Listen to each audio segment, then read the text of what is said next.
Сайн байцгаана уу? Библиологи энэ удаагийн дугаараараа сонирхолтой хэргийг хэлсэн гэж бол надад сайхан хэлсэн л гардаг хүмүүсээс нэлийн сонирхдаг хэрэг юм болов уу гэж би хувьдаа бодлоо л доо. Одоо жишээлбэл нөгөө амьдрал дээр гэр бүл болоогүй хамтран амьдардаг залуучууд ч юм уу те одоо залуу биш үлээч гэсэн ер нь зүгээр хамт амьдардаг хүмүүс айгүй байдаг штэ. Тэнгүүд нөгөө тэр хүмүүс чинь тодорхой хугацаанд хамт амьдраад магадгүй илүү урт удаан хугацаанд хамт амьдраад ирэх юм бол дундчлан гарч хамаагүй ингээд яг дундийнх нь өөрсдийнх нь хөдөлмөрийн үр шимээр ингээд одоо хөрөнгө бий болж идэг. Эсвэл одоо хамтран зээлтэй дайрт болсон ч гэдэм үү, машинтай болсон ч гэдэм үү те. Гэтээ эн чинь эргээд нөгөө гэр бүл болоогүй болохоор яах вүлээ гэдэг асуудал ингээд үүсээд тийм маргаат тохиолдол бол цөөнгүй байдаг юм шиг байгаа. За гэр бүл бол ойлгомжтой гэр бүлийн маргаа, ая түрнгийн маргаан бол явждаг. Тэр нөгөө гэр бүл болоогүй хүмүүс бол бас яах юм болоо гэдэг эргэлзээ хүмүүс байдаг юм шиг бол бас санагддаг. Тэр ойко манайг үүнтэй холбоотой нэг сонирхолтой хэсэг бол сонгож аваад ярих гэж бэлтгэжээ. За тэгэхээр хэрэг рүү орох уу? За тэгээ. За энэ маргаан маань болохоор шүүхтэр 2024 оны 5 сард анх очсон. Тэгээ анхан шатны шүүх бол 2024 оны 5 сарын 30-нд шийдвэрлэжсэн маргаан байгаа. За тэгээ давзаалдах шатны шүүхээр 24 оны 8 сард орсон. За улсын дэд шүүх бол 2024 оны 12 сарын 10-ны өдөр эцэслэн шийдвэрлэсэн. За улсын дэд шүүхийн 293 гэдэг тогтоолоор эцэслэн шийдвэрлэгдсэн юм маргаан байгаа. За тэгээд марлагийн маань танилцуулсанчлан за энэ хүү маргаан маань бол гэр бүлийн одоо эд хөрөнгөтэй холбоотой маргаан. За ингэхдээ бол яг тухайн одоо хамтран амьдрагч хоёр хүн маань гэр бүлээ батлуулахаас өмнө бий болсон хөрөнгөтэй холбоотой ийм маргаан байгаа. За тэгээ та бүхэндээ үйл баримтаа танилцуулаад эхлэхээр илүү тодорхой болох байхаа. За энэ хүн маргаан маань бол хэсгээр өмчлөх дундын өмчийн харилцаатай холбоотой ийм одоо иргэний эрх зүйн маргаан байна. За энэ маргааны хүрээнд иргэний хуулийн 108 дугаар зүйлийн 1-р заалт бол тайлбарлагдсан. Тэгэхээр одоо энэ подкастын төгсгөлд бол хэдүүлээ иргэний хуулийн 108-ийн 1-р зохицуулт яг одоо энэ гэр бүл болоогүй хосуудын маргаан дээр хөрөнгөний маргаан дээр яаж одоо хэрэглэгддэг вэ гэдэг талаар ойлголттой болоод дуусгана. За энэ маргааны хувьд бол хоёр нэхэмжлэгчтэй. За эхний нэхэмжлэгч нь бол одоо тухайн за энэ гэр бүлийн тухайд бас товч танилцуулбал одоо эхнэр нь А, за нөхөр нь Б гэдэг ийм хоёр хүн байгаа. За А, Б хоёрын хувьд бол 2007 оноос хойш хамтаа амьдралаа эхлүүлсэн. За тэгээ 2007 оноос хойш ингэж хамтран амьдраад эцэст нь бол 2014 онд 14 оны 12 сард аль бие сур гэрэлтэй баталгаажуулсан. За тэгэхээр 2007-оос 2024 14 оны 12 сар хүртэл хосууд маань бол одоо зөвхөн хамтаа амьдралтай гэдэг статустай байсан байна. За тэгээд хоёр хосууд одоо гэрэлтэй 2014 онд батлуулахаас өмнө 2007 оны 10 сард бол тэдгээрийн охин төрсөн байгаа.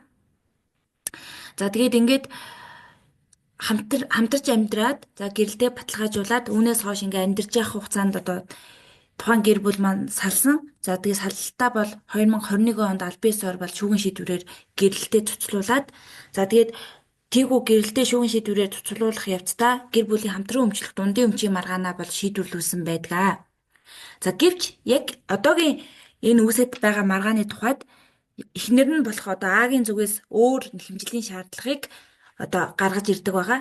За нэхэмжлэгчээр дан ганц одоо оролцоогүй Агаас гадна одоо нөхөр болон энэ эхнэр хоёрын хооронд дундаас төрсөн охин болох бас оролцдог. За тэгэхээр нэхэмжлэгчийн хувьд бол эхнэр за охин гэсэн хоёр нэхэмжлэгчтэй маргаан байна. За хариуцагчийн тухайд гэвэл энэ маргаан маань 3 хариуцагчтай. За 3 хариуцагчийн 2 нь хуулийн этгээд үлдсэн 3 нь хувь хүн байгаа. За нэн тэргуунд бол хариуцагчаар нөхөр болох Б татагдж байгаа. За Б-гээс гадна Б-гийн одоо Б маань яг энэ одоогийн энэ салсан эхнэртэйгээ гэрлэхээс өмнө өөр хоёр эхнэртэй байсан. За энэ салсан эхнэр нь бол 3 дахь эхнэр нь гэсэн үг. За тэгээд нөхрийн хувьд болохоор өмнөх эхнэрээсээ 2 хүүхэдтэй байсан. За тэр 2 хүүхэд нь энэ хариуцагчаар орж ирж байгаа. За тэгэд хоёр хуулийн этгээдийн тухайд гэвэл одоо энэ нөхөр болон энэ өмнөх эхнэрийн 2 хүүхдүүдийн хувьцааг нь эзэмшдэг ийм хоёр хуулийн этгээд хариуцагчаар татгцсан. За тэгээд нэхэмжлэгчийн тухайд бол ямар одоо нэхэмжлийн шаардлага гаргаж байна вэ гэхлээр нийт одоо 4 ширхэг нэхэмжлийн шаардлагатай. За эхнийх нь болохоор нэхэмжлэгч одоо Нэхэмжлэгч маань хариуцагчтай хамтын амьдралтай байсан хугацаагаа бол 2000 оноос эхэлсэн. За тэгээд 2000 оноос 2014 он хүртэл буюу хамтын амьдрал эхэлснээс хойшоо гэрлэлтэд аль биесийн дор баталгаажуулах хүртэлгийн 14 жилийн хугацаанд хамтын амьдралтай байсан болохоо тогтоолгоё гэдэг ийм нэхэмжлийн шаардлага гаргаж байгаа. Ер нь ийм нэхэмжлийн шаардлага гаргаж байгаа нь цаашид одоо маргаан ач холбогдолтой ийхүү хамтын амьдралтай байснаа тогтоолгосноор одоо нэхэмжлэгчийн хувьд ач холбогдолтой байгаад байгаа. За хоёрдугаард нь яадаг вэ гэхэлэр хоёрдугаар нэхэмжлийн шаардлага нь болохоор бүх хариуцагч буюу одоо нөгөө хоёр хуулийн этгээд 3% иргэнтэй холбогдуулаад хувьцаа шилжүүлэх тухай 4 удаагийн бэлтгэлийн гэрээ одоо эдгээр этгээдүүдийн хооронд хийгдсэн. Тэгэд энэ 4 удаагийн компани хувьцаа шилжүүлэх бэлтгэлийн гэрээг нь хүчин төгөлдөр бус хэлцэж болохыг нь тогтоолгоё гэдэг ийм нэхэмжлийн шаардлага гаргасан. За 3 дугаарт болохоор бас одоо нэхэмж бүх одоо хариуцагч нартай холбогдуулаад гэдэг за хоёр хариуцагчаар татагдсан компани нэг нь М гэдэг компани за нөгөөх нь гэдэг ийм хоёр хязгаарлагдамж хариуцлагатай компани байгаа. За тэгэхээр 3 дахь нэхэмжлийн шаардлага нь болохоор энэ гэдэг компанид холбогдуулаад тухайн компани одоо нийт 100% хувьцааны 66%-ийг нь одоо нэхэмжлэгч 66% хувьцааны хувьцаа эзэмшигч нар нь нэхэмжлэгч болохыг тогтоолгох ийм нэхэмжлийн шаардлага гаргасан. За хамгийн сүүлийн 4-р нэхэмжлийн шаардлага нь болохоор мөн л адил одоо бүх хариуцагч нартай холбогдуулаад тухайн одоо гэдэг нөгөө хариуцагч компани хэд хэдэн үйл хөдлөх хөрөнгө байгаа. За үүнд болохоор нэг 45,600 м2 орчим үйлчлэгээний зорилттой газар байгаа. За тэгээ модны үйлдвэрийн 3 барилга байгууламж үүнээс гаднаас тухайн компани агуулгах томд хөрөмжүүд байгаа. Яг энэ компани энэ одоо бүх өмчүүд маань яг энэ гэр бүлийн гишүүдийн хамтран өмчлөх дундын өмч болохыг тогтоолгох гэсэн ийм нэхэмжлийн шаардлага гаргасан. Ингээд үндсэндээ 4 нэхэмжлийн шаардлагатай. За тэгээд тэр хамтын амьдралтай байсныг тогтоолгох нэхэмжлийн шаардлага нь бол зөвхөн одоо хариуцагч нар дундаас зөвхөн нөхөрт нь холбогдсон нэхэмжлийн шаардлага. За үлдэх 3 одоо энэ хувьцаа компани эд хөрөнгөтэй холбоотой нэхэмжлийн шаардлага бол бүх хариуцагч нарт холбоотой ийм шаардлага байх нэ. За тэгээд өмнө дурдсанчлаа одоо СП2 маань бол одоо гэрэлтэй баталгаажуулахаасаа өмнө хамтын амьдралтай байсан. За тэгээд хэдийгээр гэрэлтэй 2014 онд аль биесээр баталгаажуулсан боловч за гэрлэгчид бол 2021 оны 5 сард шүүхийн шийдвэрээр гэрэлтэй цуцлуулад за энэ шүүхийн шийдвэрээр гэрэлтийг цуцлах явцад одоо тэдгээрийн дундын өмч хөрөнгийн маргааныг бас нэг дор шийдвэрлсэн байдаг.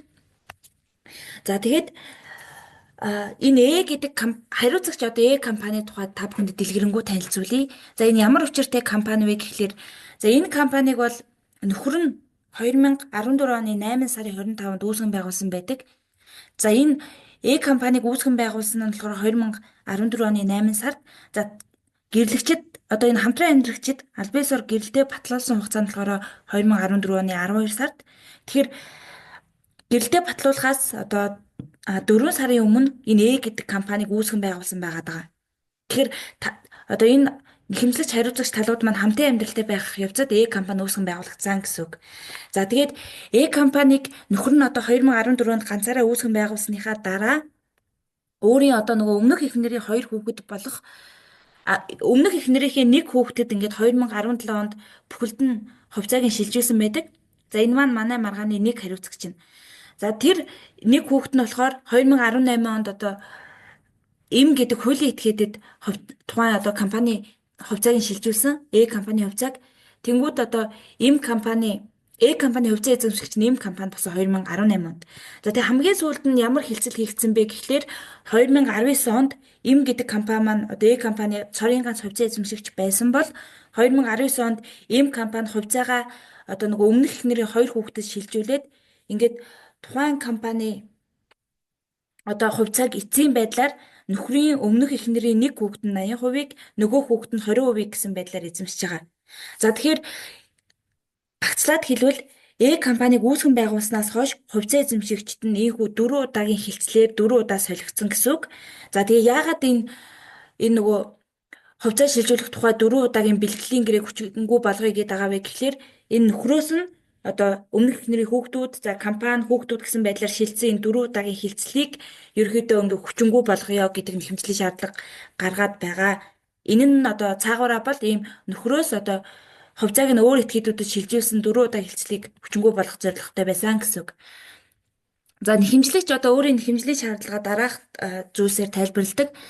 За нөхөртөөгөө бол 2000 оноос хойш 2021 жил амьдарсан. 2000 оноос хойш 2021 он хүртэл амьдарсан. За тэгээд 2014 онд одоо энэ компанийг үүсгэн байгуулсан хугацаа нь бол талууд гэрэлтэй баталгаажуулахаас 4 сарын өмнө. Гэхдээ энэхүү одоо компанийг үүсгэн байгуулах санаачлалыг бол би ингээд нөхөртөөгөө хамт гаргасан гэдэг тайлбарыг өгдөг. За тэгээд тухайн компанийг одоо бий болгоход гаргасан тэр зарцуулсан бүх хөрөнгө нь бол бидний одоо хамтын амьдралын явцад бий болсон хөрөнгө.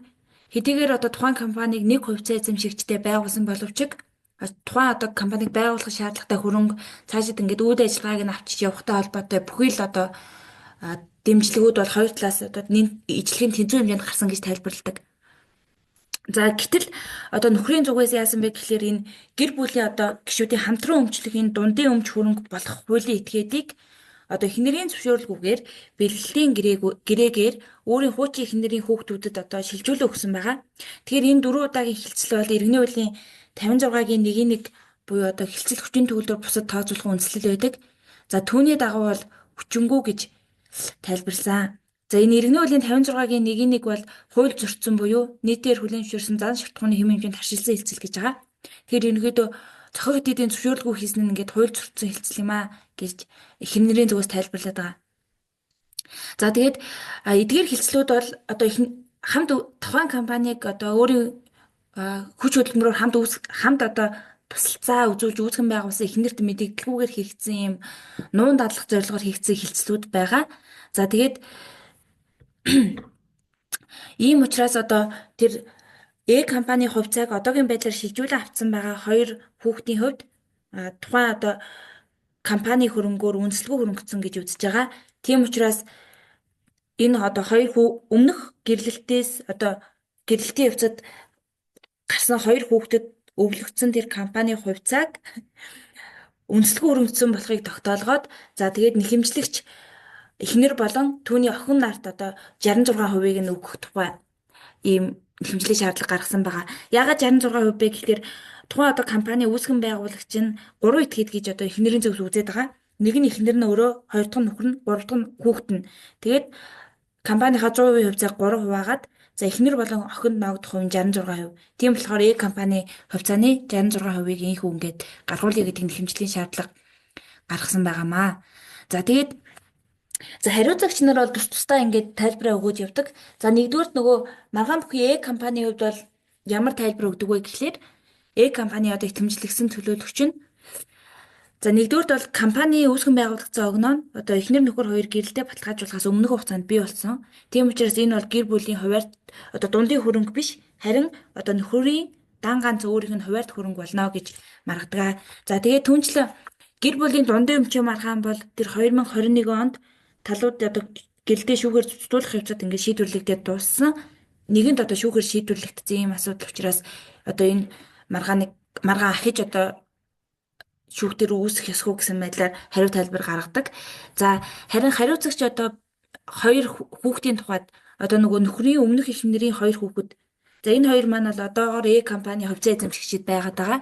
За энэ хоёр бол дараах тайлбарыг хийдгээ. За нэхэмжлэгч одоо эхнэрийн хувьд бол хизээч компанид хувьцаа эзэмшигч байгаагүй. За тийм учраас бол компани одоо хувьцааг шаардах эрх байхгүй гэж хэлдэг. За тэгээд компаниг ер нь бол компани хувьцааг гэр бүлийн дундын өмч гэж ер нь тогтоох хууль зүйн боломж байхгүй. За тэгээд ер нь энэ одоо энэ хоёр хүний 20 болон 80%-аар эзэмсэж байгаа энэ компани хувьцааг ямар үндслээр гаргуулах гэдэг нь тодорхойгүй байна гэсэн байдлаар хариу тайлбар өгдөг. За харин хариуцагч одоо нөхрийн хувьд ямар тайлбар өгдөг вэ гэхлээр за энэ эхнэр болон нөхөр хоёрын одоо хамтран амьдарч яснаа хилдэг хугацаанаас зөрүүтэй байдаг. Эхнэр нь болохоор нөхөртөөгөө 2000 оноос хойш хамтан амьдралтай байсан гэдэг бол за нөхөр нь бол эхнэртэйгээ 2007 оноос хойш хамтан амьдралтай байгаад за 2007 онд охиноо төрүүлсэн гэж ярьдаг байгаа. За тэгээд талууд одоо энэ 2021 онд шүүгээр гэрэлтэд цуцлуулах явцад бол одоо гэр бүлийн нөгөө хамтын амьдралын гэрэлтэй баталгаажуулсаас хойш хугацаанд бий болсон хөрөнгийг бол тодорхой хэмжээнд хуваасан шүүх. За тэр үед бол эхнэрийн хүсэлтийг биелүүлж ямар хөрөнгө эхнэр шилжсэн бэ гэхлээр орон сууц шилжсэн, үйл хөдлөл эд хөрөнгө шилжсэн, за бэлэн мөнгө шилжсэн. Түүнээс гадна одоо энэ маргааны одоо хоёр хуулийн этгээд хариуцагчаар татагдсны нэг нь эм гэдэг хуулийн этгээд байгаа. Эм гэдэг хуулийн этгээд нь болохоор өмнө нь эс хуулийн этгээдийн одоо толгой компани байсан. Одоо бол эстэйгээ яг ийм шууд хувь эзэмшил хамаарал байхгүй. Гэхдээ эм компани одоо талууд яг гэрэлснээсээ хойш гэрэлтэй баталгаажуулснаас хойш үүсгэн байгуулж исэн юм билэ. Тэгээд тийм учраас шүүхээс яг 2021 онд гэр бүлийг одоо цуцлах шийдвэр гаргах үедээ эм компанитай холбоотой одоо хөрөнгө хуваасан. Ингэхдээ бол эм компани хувьцааны 45%-ийг нь эхнэрт нь бас шилжүүлж исэн юм билэ. За ингээд 2021 онд одоо ийм тодорхой хөрөнгүүдийг маргааш шийдвэрлэх явцад шүүхээс ингээд хуваасан. За тэгээ үүгээр бол гэр бүлийн одоо дундын өмчтэй холбоотой маргаан шийдвэрлэгдэж дууссан. За тэгээд иргэний эрх хэн шийдвэрлэх тухай хуулийн 65-ийн 1-ийн 6 дахь заалтад за нэхэмжлэлт дурдсан үйл баримт нь одоо урд шүүхийн шийдвэрээр тогтоосон бол түүнийг одоо хэрэгсэхгүй болох нь зүйтэй гэсэн ийм агуулга байдаг. Тэгээ үүний дагуу бол одоогийн энэ нэхэмжлэлийг гаргах үндслэгүй гэж маргадаг. За тэгээ түүнээс гадна одоо бэлгэлийн гэрээг одоо хүчингү болох үндслэл бол зөвхөн иргэний хуулийн 280 дугаар зүйл заагдсан байдаг. За одоогийн үүсэж байгаа нөхцөл байдал нь бол тэр иргэний хуулийн 280 заасан үндслэл байхгүй байгаа учраас бэлгэлийн гэрээ буюу одоо компани хувьцааг өөрийн өмнөх эхнэрийн хүүхдүүдэд шилжүүлсэн тэр одоо хэлцлүүдийг бол хүчингү болох үндслэл байхгүй байна гэж хэлдэг байгаа. За үүгээр бол ингээд хариуцагч нарын тайлбар болон нэхэмжлэгчийн одоо нэхэмжлийн үндслэл тусгар болж байна. За одоо бүгдээрээ шүүхийн одоо шийдвэрлэг рүү орцгоё. За шүүхүүд бол бас маш сонирхолтой одоо бас өөр хоорондоо зөрүүтэй тийм дүгнэлтүүдийг хийсэн байдаг. За нэн тэргүүнд анхан шатны шүүхийн шийдвэрлэгүүгээ орцгоё. За анхан шатны шүүх бол одоо нэхэмжлэгчийн гаргасан 4 нэхэмжлийн шаардлагаас зөвхөн эхний нэхэмжлийн шаардлагыг хангаад бусдыг нь хэрэгсэхгүй болгосон. За эхний нэхэмжлийн шаардлага юу байсан бэ гэхлээр нэхэмжлэгч эхнэр болон хариуцагч нөхөр хоёрыг хамтын амьдралтай байсныг тогтоох ийм нэхэмжлийн шаардлага байсан. Хугацааны хувьд бол 2000 оны 1 сарын 1-ээс 2014 оны 12 сарын 12-нд буюу одоо гэрэлтэй баталгаажуулах хүртэл энэ хугацаанд бол хамтын амьдралтай байсныг тогтоох нэхэмжлийн шаардлага байсан. За үүнийг анхан шатны шүүх бүхэлд нь хангаж одоо энэ шаардлагыг бол хангаж шийдвэрлсэн. За үлдэх 3 нэхэмжлийн шаардлага нь бол одоо компани хувьцаатай холбоотой. Компани хувьцааг шилжүүлсэн шийдвэр хүчингү тооцох. За шилжүүлсэн гэрээг хүчин төгөлдөр бус тооцох. За тэгээд компани хувьцааны тодорхой хувийг охин болон эхнэр нэхэмжлэгч нар олгуулах. За тэгээд компани хөрөнгийг гаргуулах гэсэн энэ нэхэмжлийн шаардлагуудыг хүчингү болгож шийдвэрлсэн. За ингэхдээ анхан шатны шүүх бол дараах хууль хэрэглээний тайлбарыг хийдэг. За нэхэмжлэгч нь за яг хамтын амьдралтай байсныг бол байсныг тогтоох шаардлага бол үндэслэлтэй байна. За харин яг компани эд хөрөнгөтэй холбоотой шаардлагыг бол одоо хангах үндэслэлгүй байна гэж үзэж байгаа. За яагаад вэ гэхлээр за нэхэмжлэгч нь бол компани эд хөрөнгийн талаарх шаардлага гаргахдаа иргэний хуулийн 126 дугаар зүйлийг үндэслэл болгосон юм билээ. За иргэний хуулийн 126 дугаар зүйл нь бол гэр бүлийн гишүүдийн хамтран өмчлөх дундын хөрөнгийн зохицуулт байгаа. За 126-гийн 1-т юу гэж заасан байдаг вэ гэхлээр гэрснээс хойш хамтран амьдарсан хугацаанд бий болсон гэр бүлийн гишүүдийн хуваарьт хөрөнгөөс бусад хөрөнгө нь гэр бүлийн гишүүдийн хамтран өмчлөх дундын өмч мөн гэж байгаа. За энэ зохицуултыг харвал гэрэлснээс хойш хамтран амьдарсан хугацаанд гэж байгаа. Тэгэхээр гэрэлсэн гэдгийг хизээ гэрэлсэн гэж үзэх вэ гэхлээр гэрэлтэй аль биесээр баталгаажуулсан үеэс эхлэн гэрэлсэн гэж үзнэ. Тэгэхээр компани тухайд гэвэл талууд гэрэлтэй баталгаажуулахаас өмнө үүсгэн байгуулагдсан. За ийхүү үүсгэн байгуулахад нөхөр одоо дангаараа үүсгэн байгуулагчаар оролцсон. Тийм учраас энэ бол гэрэлснээс хойш бий болсон хамтран өмчлөх дундын үнэмт биш байна гэж үзэж байгаа. За тэгээд түүнчлээ одоо компаниг бол хувьцаагаар дамжуулан эзэмшдэг. За тэгээд компани одоо нөгөө эхнэр нь бол компани тодорхой эд хөрөнгүүдийг бас одоо нэхэмжилсэн байгаа шүү дээ. Нэхэмжлийн хамгийн сүүлийн шаардлага нь болохоор компани одоо үйл хөдлөх хөрөнгө, тодорхой тоног төхөөрөмж, за тэгээд агуулгах зэргийг бол нэхэмжилсэн байгаа. За энэ эд хөрөнгөтэй холбоотой анхан шатны шүүх ямар дүгнэлт хийсэн бэ гэхлээр за компанийг бол зөвхөн хувьцаагаар дамжуулан эзэмшиж болдог. За тэгээд хувьцаа эзэмшигч болсон тохиолдолд бол компани ногдол ашгийг ингээд шаардах хэрэгтэй байдаг. Тэрнээс биш одоо компани яг тодорхой эд хөрөнгийг за чинь агуулгыг нь эсвэл газрыг нь авна гэсэн байдлаар бол компани эд хөрөнгийг шаардах эрх тийм хууль зүйн боломж байхгүй гэдэг тайлбар өгсөн. За тэгээд түүнчлээ одоо нэхэмжлэгчийн хариуцагч нөхрийн одоо өөрийн өмнөх эхнэрийн хоёр хүүхдэд гэрээгээр шилжүүлсэн тэр хувьцааны шилжүүлэг бол иргэний үйл заасан одоо энэ 56-гийн нэгийг зөрчөөгүй. За тэгээд тэдгээр бэлтгэлийн гэрээ бол хүчин төгөлдөр хэвээр байна гэсэн дүгнэлт хийсэн байгаа. За давзаалдах шатны шүүх за ийхүү одоо нэхэмжлэгчийн яг ашиг сонирхол бүхий үндсэн нэхэмжлийн шаардлага нь бол анхан шатны шүүхээр хангагдаагүй. Тийм учраас нэхэмжлэгч маань одоо өөрийн гол одоо хүсэл зоригт хүрэхийн тулд давзаалдах журмаар гомдол гаргасан. За тэгээд давзаалдах шатны шүүхийн шийдэл маш сонирхолтой. За нэхэмжлийн шаардлагыг бүхэлд нь хэрэгсэхгүй болгосон. За ингэхдээ болохоор иргэний хууль бол иргэний процесс хуулийн хэд хэдэн заалтыг хишээлсэн байдаг. За хууль хэрэглээний тайлбарын тухайд гэвэл хамтран амьдралтай байсныг тогтоох энэ нэхэмжлийн шаардлага буюу хамгийн ихний нэхэмжлийн шаардлага. За энэ нэхэмжлийн шаардлага бол гэр бүлийн маргаантай холбоотой. За иргэний хэрэг хянан шийдвэрлэх тухай хуулийн 133 дугаар зүйлд заасан онцгой ажиллагааны журмаар шийдвэрлэгдэх ёстой хэрэг байна. За тийм учраас энэ онцгой ажиллагааны журмаар шийдвэрлэх хэргийг энгийн одоо ердийн журмаар нэхэмжил гаргасан одоо үнэлэхүү гэж үзээд ингээд техник шаардлага хэрэгсэхгүй болчихж байгаа. За тэгээд түүнчлээ одоо талуудын одоо гэрлэлтийг 2021 он шүүгэн шийдвэрээр хүчингүй болгоцсон. Тэгэхээр нэгэнт хүчингүй болсон юм чинь өмнө нь хамтын амьдралтай байсныг тогтоох шаардлагагүй гэдэг ийм тайлбарыг бас хийдгээ. За тэгээд компани яг нөгөө эд хөрөнгө компани одоо хувьцаа болон эд хөрөнгөтэй холбоотой дүгнэлт хийхдээ иргэний үеийн 34 дугаар зүйл заасны дагуу одоо компани эд хөрөнгө бол гэр бүлийн гишүүдийн хамтран өмчлөх дундын хөрөнгө байх боломжгүй. Зөвхөн одоо компани өөрийнх нь хөрөнгө байна гэсэн ийм дүгнэлтийг хийдэг. За тэр ишлээд байгаа 34 дугаар зүйлийн нэгдүгээр заалт нь юу гэсэн байдаг вэ гэхлээр за хувьцаа эзэмшигчдийн оруулсан хөрөнгө нь тодорхой тооны хувьцаанд хуваагддаг. Өөрийн тусгайлсан хөрөнгөтэй ашигын төлөө үндсэн зорилготой үйл этгээдийг компанид гинэ гэсэн ийм заалт байгаа. Тэгэхээр өөрийн гэсэн тусгайлсан хөрөнгөтэй гэхээр тухайн хөрөнгө бол компани яг өөрийнх нь л хөрөнгө байх юм байна. Түүнээс бас хувьцаа эзэмшигчийн одоо хөрөнгө бол биш гэж гэсэн тайлбар эндээс харагдаж байгаа. За ингээд нэхэмжлэлийн шаардлага бүхэлдээ давзаалдах шатны шүүхээр хэрэгсэхгүй болсон учраас нэхэмжлэгч маань одоо хяналтын журмаар гомдол гаргадаг.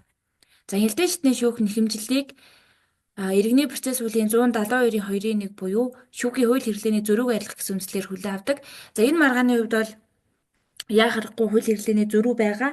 Тодорхойлбол одоо анхан шатны шүүх жишээ нэхэмжлэлийн нэг шаардлагыг хангаад үлдсэн 3-ыг хэрэгсэхгүй болгосон байхад давзаалдах шатны шүүх бүх нэхэмжлийн шаардлагыг хэрэгсэхгүй болгосон. Түүнээс гадна анхан болон давзаалдах шатны шүүхийн одоо энэ хэрэгжилж байгаа хууль хэрэглээний тайлбарууд бол өөр хоорондоо юм зөрүүтэй байгаа. За тэгээд энэ зөрүүг арилгах гэдэг үүднээс хяналтын шатны шүүх энэхүү нэхэмжлийг хүлээн авсан байна. За шүүхийн шийдвэрээ товчхон танилцуулбал хяналтын журмаар гаргасан гомдлын зарим хэсгийг нь хангасан. За тэгээд анхан болон давзаалдах шатны шүүхийн шийдвэр магадлалд өөрчлөлт оруулсан. За ингэхдээ улсын дэжүүг бол одоо иргэний үеийн хэд хэдэн зохицуултыг хэрэгэлсэн байгаа. За үүнд иргэний үеийн 108-ийн 1 буюу дундын өмчтэй холбоотой зохицуулт. За энэ дундын өмчтэй холбоотой зохицуулт нь болохоор хуульд зааснаар эсвэл хилцлийн үндсэн дээр 2 буюу түүнээс дээш итгэхэд хөрөнгийг дундаа хэсгээр буюу хамтран өмчилж болно гэдэг ийм зохицуулт байгаа. За энэ дундын өмчийн зохицуултын онцлог нь юу вэ гэхээр энд бол нөгөө хамтран одоо нөгөө гэр бүлийн хамтран өмчлөх дундын хөрөнгийн асуудал яригдахгүй. Энэ дундын өмчийн одоо энэ 108 дугаар зохицуултад бол зохицуултыг хэрэглэхэд тухайн одоо маргаан бүхий талууд гэр бүл байх эсвэл гэр бүл биш байгаа зэрэг огт хамаагүй юм ерөнхий зохицуулт гэсэн үг. За тэгээд иргэний үеийн нөгөө 56 дугаар зүйлийн 1-8, 1-10 гэх мэтчлээ одоо хэлцдэг хүчин төгөлдөр бус байхтай холбоотой заалтуудыг хишээлсэн. За ялангуяа тэр 56-гийн 1-8 бол хуулиар тогтоосон хэлбэрийг зөрчсөн. Эсвэл хууль заасан тохиолдолд зохио итгэдийн зөвшөөрлгүйгээр хилцэл хийсэн бол хүчин төгөлдөр бус байна гэдэг ийм зохицуулт байгаа. За тэгээд ийхүү одоо нөгөө ийм хилцэл дээр суурилж хийсэн бусад хилцэл бас хүчингүй болно гэдэг заалт нь 56-гийн 1-10 дээр байгаа. За өөрөөр хэлбэл хүчин төгөлдөр бус гэж үзэгдэх одоо ийм 56-гийн 1-1-ээс 1-8-ийн хооронд заасан хилцэл дээр тулгуурлаж хийсэн бусад ямарваа одоо альва хилцэл бүгд бол хүчин төгөлдөр бус болдог ийм залт байгаа. За тэгээд хэрвээ одоо тухайн хилцэл маань хүчин төгөлдөр бус байх юм бол талууд уг хилцлээр шилжүүлсэн бүх зүйлийг харилцан буцааж өгөх.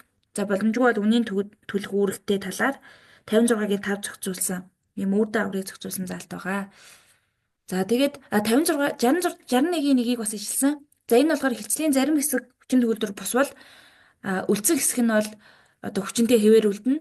Яг хүчингү тэгэхээр хилцлийн зарим хэсэг хүчингү болсон ч гэсэн бусад одоо хилцлийн хэсгүүд хүчинтэй хэвээр байж болдог ийм зохицуулт байгаа. За үүнээс гадна өмчлөг эрхийг шударгаар олж авах тухай 114. За тэгээд бусдын хөрөнгийг үнэлэлгүйгээр олж авсан буюу эзэмшснээс үүсэх үүрэг буюу 492 дугаар зүйл зэргийг бол хэрэглэн энэхүү маргааныг усын дэвжүүлэх шийдвэрлсэн. За хууль хэвлэлийн тайлбар руу орцгоё. За хамтын амьдралтай байсныг тогтоох буюу одоо энэ нэхэмжлийн эхний шаардлага. За энэ дээр бол хоёр шатны шүүх нэхэмжлийн шаардлагын талаар ялгаатай дүгнэлт хийсэн.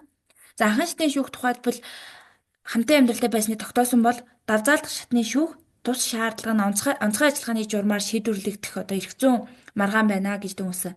За тэгээд давзаалдах шатны шүүх одоо энэ хамтын амьдралтай байсныг бол бие даасан нэхэмжлийн шаардлагын өрөөнд шийдэх боломжгүй гэж үзсэн. Үтсэн нь одоо үндэслэлтэй гэж хяналтын шатны шүүхт өгнж байгаа. За тэгээд хяналтын шатны шүүх бол энэ хамтын амьдралтай байсныг тогтоох энэ маргаан нэхэмжлийн шаардлагыг яг энэхүү маргааны тухайд бол онцгой ажиллагааны журмаар шийдвэрлэх шаардлагагүй гэж үзсэн. Яг гэвэл одоо энэ хамтын амьдралтай байсныг тогтоох нэхэмжлийн шаардлага нь бол яг бие даасан нэхэмжлийн шаардлага гэхээс илүүтэй одоо бусад нэхэмжлийн шаардлагад суур урьдчилсан нөхцөл байдлаар ингэж орж ирж байгаа. Тийм учраас энэ нь бол одоо яг материалын шаардах эрх бүрдсэн үү үгүй юу гэдгийг тодорхойлох тийм урьдчилсан нөхцөл болж байгаа учраас яг онцгой ажиллагааны журмаар тогтоох шаардлагагүй байна гэж үзсэн. За хэсгээр өмчлөх одоо дундын өмчийн харилцаа талуудын оронд үүссэн байна гэдэг дүгнэлтийг хийсэн. За хоёр шатны одоо анхан болон давзаалдах шатны шүүхийн тухайд гэвэл талуудын хооронд үүсэж байгаа энэ дундын өмчийн маргаан нь яг гэр бүлийн хамтран өмчлөх хамтран өмчлөх өмчийн асуудал мөн үгүй юу гэдэг дээр дүгнэлт хийсэн. Харин яг дундын өмч үгүй юу гэдэг асуудлаар бол одоо анхан болон давзаалдах шатны шүүх дүгнэлт өгөөгүй. За тэгэнгүүт усын дэвжих юу гэж хэлж байгаа вэ гэхлээр за талууд гэрэлтэй одоо аль биесээр баталгаажуулахаас өмнө бол 10 гаруй жилийн турш хамтын амьдралтай байсан байна. За тэгээд яг ийм хамтын амьдралтай байх явцад одоо бие болсон хөрөнгийг тухайн үед одоо талууд гэр бүл байгаагүй маа гэдэг үндслээр нэлцаах нь шудраг бус байна гэж үзсэн. За тэгээд талууд гэрэлтэй баталгаажуулаагүй хэдий ч тухайн хөрөнгийг бий болгоход одоо талуудын хувь нэмэр хамтын ажиллагаа ингээд орсон нь нотлогдож байна. За ийхүү нотлогдож байгаа үед бол талуудын хооронд тэр бий болсон хөрөнгө нь гэр бүлийн одоо хамтран өмчлөх дундын өмч биш харин одоо хэсгээр өмчлөх дундын өмчийн харилцаа үүссэн байна гэж үзсэн. За өмнө дурдсанчлын хэсгээр өмчлөх дундын өмчийн харилцаа бол 108 дугаар зүйл зохицуулагдсан. За хэсгээр өмчлөх дундын өмчийн харилцаа бий болоход энэ гэр бүл байна уугүй юу гэдэг асуудал бол хамаагүй. За тэгэхээр талуудын оронд бол хэсгээр өмчлөх дундын өмчийн харилцаа үүссэн байна гэд одоо талуудын оронд үүссэн эрх зүйн харилцааг бол дээжих энхүү ялгаатай тодорхойлсон байгаа. За тэгээд яг үйл баримтын тухайд одоо хэдүүлээ эргэн сануул талууд яг гэр бүлээ аль биесээр баталгаажуулахаас одоо 3-4 сарын өмнө гэдэг энэ маргаан бүхий компаниг үүсгэн байгуулсан. За тэгээд талууд болохоор яг энэ хамтын амьдралтай байсанаа бас үгүйсэхгүй байгаад байгаа. За тэгээд яг энэ компанитай холбоотой одоо эхнэрийн тийм үүрэг оролцоо бас зарим үйл баримтаар нотлогддог. За жишээлбэл одоо эхнэр нь бол ингээд холбогдох этгээдтэй энэ компани асуудлаар харилцаж ирсэн юм байна. За тэгээд түүнээс гадна одоо та бүхэнд өмнө хэлсэн нөгөө им гэдэг өөр компани хариуцагчаар ороод ирсэн байгаа. За им гэдэг компани тухайд бол талууд гэрэлтээс хойш үүсгэн байгуулсан байсан. За тэгээ өмнө нь гэрэлтээ цуцлах маргаан шүүхээр шийдвэрлэгдэх явцад им компани хувьцааны 45%-ийг бол эхнэрт нь өгсөн байдаг. За тэнгууд им гэдэг компани хожим нь бас компани хувьцаа эзэмшигч байсан тодорхой хугацааны турш. За тэнгууд им компанид бас энэ үйл ажиллагаагаар оролцож исэн зэрэг нь бол одоо энэ эхнэрийн компанитай мөн одоо холбогдолтой гэдгийг нотолж байна гэж үзсэн. За тэгээд тиймээс одоо хэдийгээр эхнэр нь компани одоо хувьцаа эзэмшигч цаасан дээр байгаагүй ч гэсэн яг түүний нөгөө оролцоо бол хувь нэмэр нь одоо ийхүү нотлогдож байна. Тийм учраас бол E компаниг иргэний үеийн одоо 108 дугаар зүйлийн нэг заасан хэсгээр өмчлөх дундын өмчийн харилцаа үүссэн ийм хөрөнгө гэж үзэж байгаа. За тийм учраас E компани одоо хөрөнгийг талууд бол адил тэнцүү хэмжээгээр өмчлөх хэрэгтэй гэж үзье. За нэхэмжлэгч одоо хоёр нэхэмжлэгчтэй. За нэг нь эхнэр нь, нөгөөх нь охин нь байгаа. За охин нь бол за яг охиных нь талаар одоо дээж өгөх дүгнэлт хийсэн. Яг охин нь одоо энэ маргааны хувьд энэ яг E компани хувьд одоо хувьцаа эзэмшигчийн эрх идэлгүй үгүй юу? Яг энэ компаниг өмчлөх хэрэгтэй юу үгүй юу талаар дүгнэлт хийсэн. За За охины хувьд бол 2007 онд төрсөн. За E компани үүсгэн байгуулагдах үед охин нь 7 настай байсан гэсэн үг.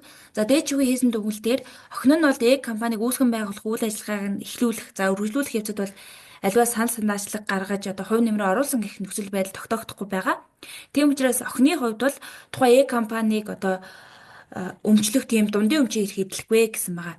За яг хууль зүйн агуулгаараа бол одоо үр хүүхэд бод эцэг эхийнхээ бий болгосон дундын өмчийн хөрөнгөөс бол өмчлөх хэрэгтэй байдаг. За энэ маргаан бүхий компани маань бол яг нөгөө хамтран өмчлөх дундын өмчөөс биш хэсгээр өмчлөх өмч болчихж байгаа. За хэсгээр өмчлөх дундын өмчийн хувьд бол нөгөө үр хүүхдэд одоо ноогдол хувь оногдох ийм асуудал яригддаггүй. За тийм учраас одоо нөгөө охинд нь ээж нь одоо энэ охинд нь болохоор E компани 33% хувьцааны хувьцаа эзэмшигчээр тогтоолгоё гэсэн байгаа. Тийм учраас энэ охинд нь хамаарах E компани 33% хувьцаа эзэмшигчээр тогтоолгох нэхэмжлийн шаардлагыг үүгээр хангахгүй үлдээсэн гэсэн үг. За түүнээс гадна одоо өөр нэхэмжлийн шаардлага гаргасан нь юу вэ гэхээр E компани одоо хувьцааг энэ нөхөр нь өөрийнхөө одоо өмнөх эхнэрийн 2 хүүхдэд 4 удаагийн одоо хилцлээр дамжуулан юм шилжүүлсэн үйл баримт байгаа. За тэгэхээр энэ 4 хилцлийг бол эхнэр нь хүчингү болгоё, хүчин төгөлдөр бус болгоёг тогтоолгоё гэдэг ийм нэхэмжлийн шаардлага гаргасан. За энэ талаар бол дээжүүгээс тодорхой дүгнэлтүүд хийж байгаа. За нэгдүгээрт бол энэ E компани нэгэнт одоо талуудын дундаа хэсгээр өмчлөх өмч байсан. Тэгэхээр энэ хэсгээр өмчлөх өмчийг бол захиран зарцуулахдаа одоо бусад өмчлөгч этгээдээс зохиос зөвшөөрлийг авах хэрэгтэй. За тэгэнгүүт яг практик дээр юу болсон бэ гэхээр одоо энэ нөхөр нь E компани хувьцааг бусад хүүхдүүддээ шилжүүлэхдээ бол эхнэрээсээ зөвшөөрөл аваагүй. За тэгээд өөрөө бол одоо эхнэрээ төлөөлөх бүрэн эрхгүй байсан. Тэгэхээр төлөөлөх эрхгүй этгээд одоо тухайн эд хөрөнгийг бусдад шилжүүлсэн нь иргэний улзаас одоо хууль зөрчил хэлцэлээ гэж үтсэн байгаа. За тиймээс энэхүү одоо шилжүүлгийг 4 удаагийн гэрээг бол одоо хүчин төгөлдөр бусдын энэхүү тооцсон. За тэгээд дамжуулан одоо ер нь эхний хэлцэл нь хүчин төгөлдөр бус болоод тэгээд эхний хэлцэл нь бол яг нөхөр нь 2 хүүхдэд шилжүүлсэн. За удаах 3 төрлийн хэлцэл нь бол 2 хүүхдүүдээс одоо шилжигдсэн ийм хэлцлүүд байгаа. Тэгэхээр эхний хэлцэл хүчингү учраас дагалдах бусад хэлцлийг бол хүчингү гэж үздсэн байгаа. За ингэхдээ бол нөгөө яг хэлцлийн тодорхой хэсэг нь хүчин төгөлдөр бус. За тэгээд зарим хэсэг нь бол хүчинтэй хэвээр байж болно гэдэг дүгнэлт гарч байгаа. За тэгээд энэ хүрээнд бас тухайн одоо нөгөө хүүхдүүд нь шудраг өмчлөгч байсан уугүй юу гэдэг асуудал хүндүүднэ. Хэрвээ нөгөө шудраг өмчлөгч байсан бол одоо тэдний эрх бас тодорхой хэмжээнд хамгаалагдана. Гэхдээ яг үйл баримтаас үзвэл одоо тэр өмнөх эхнэрийн 2 хүүхэд нь бол тухайн E компаниг үүсгэн байгуулахад эхнэрийн хувь нэмэр оролцоо байсан гэдгийг мэдчихсэн учраас одоо тэдгэрийг бол шудраг өмчлөгч гэж үзэхгүй. Тиймээс энэ хоёр одоо хувьцаа эзэмшигч маань хамгаалагдахгүй гэдэг. За тэгээд үнэлэхгүй хөрөнгөцсөн болохыг тогтоолгох хамгийн нэхэмжлийн шаардлага гаргасан байсан. За энэ бол тусдаа юм нэхэмжлийн шаардлага гаргах шаардлагагүй гэж дээж өгдөг юмсаа. Яагаад гэвэл одоо нөгөө нэгэн хэлцэл хүчин төгөлдөр босулсан бол иргэний үйлгийн 56-гийн 5-ын дагуу өсөө авсан зүйлээ буцаах ийм харилцаа үүснэ гэж байгаа. За хамгийн сүүлийн нэхэмжлийн шаардлага нь бол одоо компани хөрөнгийг тодорхой хөрөнгүүдийг эхнэр нь одоо авах тийм нэхэмжлийн шаардлага гаргасан. За тэгээд яг энэ хөрөнгүүдтэй холбоотой нэхэмжлийн шаардлагыг бол дээж өгөх хангаагүй. Ингэхдээ бол одоо хуулийн этгээдийн яг өмч хөрөнгийг одоо ямар үндслээр гаргаж байгаа гэдэг нь авъя гэдэг шаардлага гаргаж байгаа гэдэг нь тодорхойгүй гэсэн ийм дүгнэлтийг хийсэн. За тэгээд яг эхнэрт яг нэхэмжлийн шаардлага нь ямар байдлаар хангагдваа гэхлээр хамтын амьдралтай байсныг нь тогтооцсон. За тэгээд бүлэглэлийн гэрээнүүдийг хүчин төгөлдөр бусд тооцсон. Тэгээд харин E компани нэхэмж одоо хувьцааны зөвхөн 33%-ийг нь бол гаргуулж эхнэрт нь өгсөн. Ер нь бол хэсгээр өмчлөх дундын өмч хөрөнгийг бол 50-50% тэнцүү байх хэрэгтэй. Гэтэ эхнэр нь бол зөвхөн Аа. 33% авъя гэдэг нэхэмжлийн шаардлага гаргасан. Гаргасан Тэгээд болохоор тийм. тий, Аа. иргэний нөгөө процесс үеийн одоо диспозитив зарчим гэж байдаг. Нэхэмжлэгч юу хүсэж байгааг нь л зөвхөн гаргуулна. Тэрнээс давж Тэрнээс давахгүй тийм. тий. Аа. Тэр агуулгаараа шүүгч хүн 33% нь гаргуулж ингэж шийдвэрлсэн ийм маргаан байна. Магадгүй эргээд одоо нөгөө өмнөх эхнэр нь эргээд 33% дээр нэмэх нь 17% дахиж шаарддаг ч юм уу те тэгэх Мгм. боломж бол өөрт нь эргээд байгаа юм шиг харагдчих шээ. Тий. Тэгээд нэг За за айгүй сонирхолтой ихтэй үйл баримт ихтэй кейс байна те. тий. За тэгээд энэ удаагийн дугаард маань энэ үрээд өндөрлж जैन та бүхэн дэлгэрэнгүй одоо шүүхийн шийдвэртэй нь бол линкээр нь коммент үлдээвэл тэгээд тийш нь ороод танилцаарай гэж хэлье. Тэ. Аха. За тэгээд та бүхэн манд сонирхолтой асуулт юм уу эсвэл янз бүрийн одоо хэлэх зүйл байвал комментээр үлдээгээрэй. Тэгээд энэ дугаартай хамт байсанд баярлалаа. Баярлалаа. Баяртай.